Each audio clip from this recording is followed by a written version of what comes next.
Hi friends, அஸ்ஸலாமு அலைக்கும். Welcome to Raifa kitchen. நம்ம இன்றைக்கி பார்க்க போகிறது நல்லா மொறுன்னு சுவையான முறுக்கு ரெசிபி தாங்க. எப்படி செய்கிறதுன்னு பார்த்துடலாமா? வீடியோவை ஸ்கிப் பண்ணாமல் பாருங்கள். அப்படியே நம்ம சேனலுக்கு இப்போ தான் ஃபஸ்ட் டைமாக வந்திருக்கிறீங்கன்னா நம்ம சேனலையும் சப்ஸ்கிரைப் பண்ணிவிட்டு வந்துடுங்க. வாங்க இப்போ வீடியோக்குள்ளே போகலாம். முறுக்கு செய்கிறதுக்கு நான் ஒரு படி பச்சரிசி எடுத்திருக்கேங்க. இது ரேஷன் பச்சரிசி தான். நல்லா சுத்தமான அரிசியாக இருந்தது. கொஞ்சம் கூட குருணை தூசி எதுவுமே இல்லை. அதனால் இந்த அரிசியை நான் எடுத்துக்கிறேன். உங்களுக்கு கடை அரிசி யூஸ் பண்ணுறதாலும் நீங்கள் பண்ணிக்கலாங்க. இப்போ இந்த அரிசியை நல்லா கழுவிடுங்க. நல்லா கழுவிட்டு ஒரு அரை மணி நேரத்துக்கு நல்லா ஊற வச்சுட்டு அதுக்கப்புறம் இதை நம்ம வெயிலில் காய வச்சு எடுத்துக்கலாங்க. இப்போ நான் கழுவிட்டேன், ஊற வச்சுட்டு காஞ்சதுக்கப்புறம் உங்களுக்கு காமிக்கிறேன். இப்போ உளுந்து நம்ம வறுத்து எடுத்துக்கலாம். ஒரு படி அரிசினா 1.5 கிலோ வரும். 1.5 கிலோ அரிசிக்கு பார்த்திங்கன்னா நான் 400 கிராம் அளவுக்கு உளுந்து எடுத்திருக்கேன். குறைஞ்சது 400 கிராம் போடுங்க. அதிகப்படியாக பார்த்திங்கன்னா 500 கிராம் 600 கிராம் உளுந்து கூட போடலாங்க. எந்த அளவுக்கு உளுந்து சேர்க்குறோமோ அந்த அளவுக்கு முறுக்கு வந்து நல்லா டேஸ்ட்டாக இருக்கும். அதே மாதிரி உளுந்து கருகாத அளவுக்கு அதே நேரம் நல்லா மொறுன்னு வர அளவுக்கு வறுத்துக்கோங்க. வறுத்துக்கிட்டு இருக்கலே 2 உளுந்து எடுத்து சாப்பிட்டு பாருங்கள். நல்லா மொறுன்னு இருந்துச்சுன்னா கரெக்டான பக்குவம்னு அர்த்தம். சவக்குன்னு இருந்துச்சுனாக்கா இன்னும் கொஞ்சம் நேரம் நீங்கள் வறுத்து எடுத்துக்கோங்க. இப்போ எனக்கு நல்லா உளுந்து வறுபட்டுருச்சுங்க.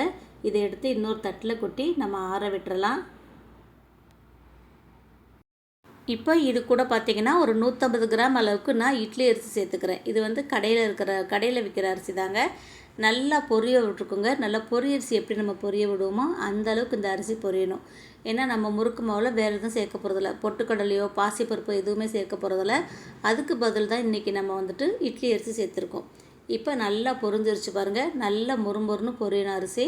இப்போ பொரிஞ்சதுக்கப்புறம் இதை தட்டில் கொட்டி ஆற விட்டுடலாம். கண்டிப்பாக மாவு அரைக்கிறதுக்கு முன்னாடி நல்ல வறுத்த உளுந்தையும் அரிசியவும் நல்லா ஆற விட்டுருங்க. ஆறுனதுக்கப்புறம் நீங்கள் அரைச்சிங்கன்னா தான் நல்லா மொறுப்பாக இருக்கும். அதே மாதிரி மாவையும் அரைச்சிட்டு நம்ம நல்லா ஆற விட்டதுக்கப்புறம் தாங்க முறுக்கு செய்யணும்.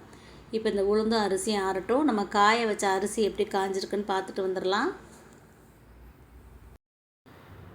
இப்போ நம்ம காய வச்ச அரிசியுமே நல்லா காஞ்சிருச்சுங்க. கொஞ்சம் கூட ஈரப்பதம் இருக்கக்கூடாது. நல்லா காஞ்சிருச்சு. இப்போ இதை எடுத்து ஒரு பக்கெட்டில் சேர்த்துடலாம் நம்ம. இப்போ பக்கெட்டில் அரிசியை கொட்டியாச்சு. அது கூடவே நம்ம வறுத்து வச்சுருக்கிற உளுந்து இட்லி அரிசி இதையும் சேர்த்துருங்க. சேர்த்துட்டு இதை ரைஸ் மில்லில் கொடுத்து நல்லா நைஸாக அரைச்சி நம்ம வாங்கிட்டு வந்துடலாம். அரைச்சதுக்கப்புறம் காமிக்கிறேன். இப்போது மாவு அரைச்சிட்டு வந்தாச்சு. அரைச்சிட்டு வந்த மாவையுமே ஒரு தாம்பாளத்தில் ஒரு பேப்பரில் கொட்டி நல்லா ஆற விட்டுருங்க. ஆற விட்டுட்டு காற்று போகாத டப்பாவில் போட்டு அடைச்சி வச்சிங்கன்னா நீங்கள் வருஷ கணக்காக வச்சு பயன்படுத்திக்கலாங்க. எவ்வளோ மாவு நீங்கள் முறுக்கு சுடணுமோ அதை மட்டும் எடுத்துக்கிட்டு மீத மாவோ ஒரு தூக்குவாளியில் போட்டு நல்லா மூடி வச்சுருங்க. இப்போ நான் முறுக்கு சுடுறதுக்கு மாவு எடுத்திருக்கேன். நல்லா நைஸாக அரைச்சிருந்தாலும் நம்ம இதை கொஞ்சம் சலிச்சிட்டு செஞ்சோன்னா நமக்கு புளியறதுக்கு ஈஸியாக இருக்கும். நான் இப்போ 2 கப் அளவுக்கு மாவு எடுத்திருக்கேன். இதை நல்லா நம்ம சலித்து எடுத்துடலாம். சலிச்சிட்டு நல்லா நைஸாக அரைச்ச மாவு தான். அதுலேயுமே எவ்வளோ கப்பி இருக்குன்னு உங்களுக்கு காமிக்கிறேன் பாருங்கள். பார்த்தீங்களா? இப்போ நம்ம நல்லா சலிச்சாச்சு. இப்போது ஒரு 2 ஸ்பூன் எள் எடுத்து நல்லா கழுவிட்டு இந்த மாதிரி ஜல்லடையில் போட்டு தண்ணியை வடித்து எடுத்துக்கோங்க. ஏன்னா மண் குப்பை இருந்தால் நமக்கு போயிடும் இல்லையா? அதனால் கழுவி எடுத்துட்டேன். இப்போ அதை சேர்த்துட்டு அதுக்கு தேவையான அளவுக்கு உப்பு சேர்த்துருங்க. உப்பு சேர்த்துட்டு 2 ஸ்பூன் பட்டர் 2 ஸ்பூன் எண்ணெயை நல்லா சூடு பண்ணிவிட்டு இந்த மாவு கூட சேர்த்துருங்க. நல்லா சூடு பண்ணிவிட்டு சேர்க்கும்போது முறுக்கு நல்லா மொறுன்னு கிடைக்கும். இது கூடவே பார்த்திங்கன்னா நீங்கள் எள்ளு நம்ம சேர்த்துட்டோம். ஓமம் சேர்க்குறதுனால நீங்கள் இது கூட ஓமமும் சேர்த்துக்கிறலாம். இப்போ சூடாக இருக்கிறனால ஸ்பூன் போட்டு கலந்துட்டு அதுக்கப்புறம் நல்லா கை போட்டு நம்ம சேர்த்துருக்க உப்பு எண்ணெய் எள் இதெல்லாம் எல்லா பக்கமும் கலந்து வர்ற மாதிரி நல்லா கை போட்டு பெசரிக்கோங்க. அதுக்கப்புறம் கொஞ்சமாக தண்ணி சேர்த்து நம்ம சப்பாத்தி மாவு பிசைவோம் இல்லையா? அது போல் நல்லா சாஃப்டான ஒரு மாவாக பிசைஞ்சு வச்சுக்கோங்க. ரொம்ப இறுக்கமாக பிணைஞ்சிட்டிங்கன்னா நமக்கு புளியறதுக்கு கஷ்டமாக இருக்கும். அதனால் நல்லா சாஃப்டான ஒரு சப்பாத்தி மாவு மாதிரி பிணைஞ்சிக்கலாம். கொஞ்சமாக தண்ணி ஊற்றி இது போல் பிணைஞ்சிக்கோங்க. தண்ணி அதிகமாக ஆயிடக்கூடாது, ரொம்ப கம்மியாகவும் ஆயிடக்கூடாது. கொஞ்சமாக தண்ணி சேர்த்து நல்லா கலந்து விட்டுட்டு இதை மாவு நல்லா பிணைஞ்சி எடுத்துடலாம்.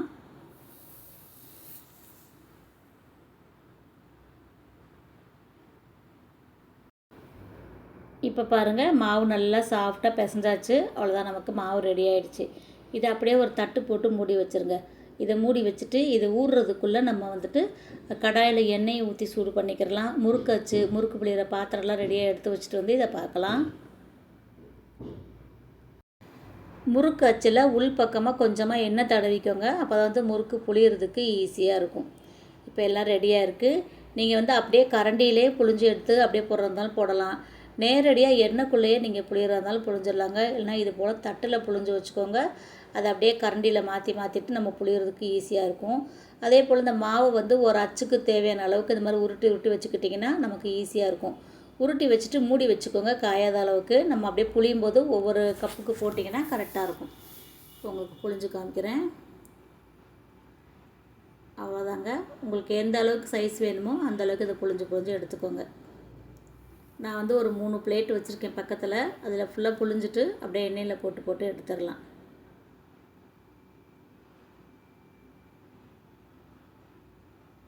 நல்லா மெதுவாக சுற்றுனீங்கன்னா ஒரே ரவுண்டாக வரும்.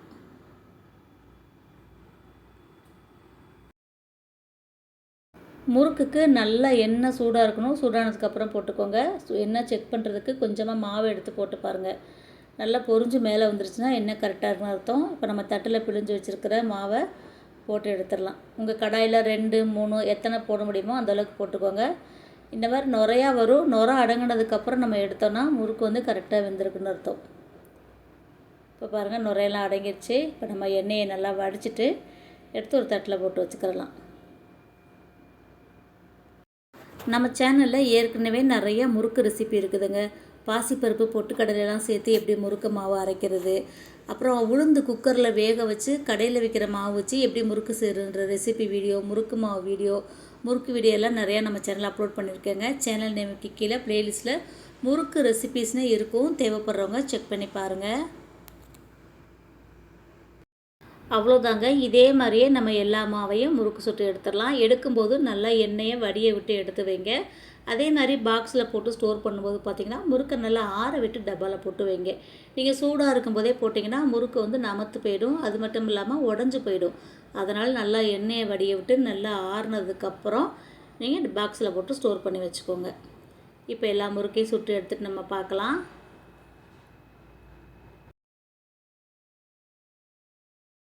நம்மக்கிட்ட இப்போ விற்பனைக்காக ஒமேகா 3 அதிகம் உள்ள சீட்ஸ் வகைகள், நட்ஸ் வகைகள், ட்ரை ஃப்ரூட்ஸ் வகைகள், வெஜிடபிள் சிப்ஸ், ஃப்ரூட் சிப்ஸ், தரமான அத்திப்பழம், பாதாம், முந்திரி, பேரிச்சம்பழ வகைகள், அது மட்டும் இல்லாமல் பட்டை, கிராம்பு, ஏலக்காய், இது எல்லாமே நம்மக்கிட்ட விற்பனைக்காக இருக்குதுங்க. இதில் எந்த பொருள் உங்களுக்கு தேவைன்னாலும் ஸ்க்ரீனில் தெரிகிற வாட்ஸ்அப் நம்பரில் நீங்கள் ஆர்டர் கொடுத்துக்கிறலாம்.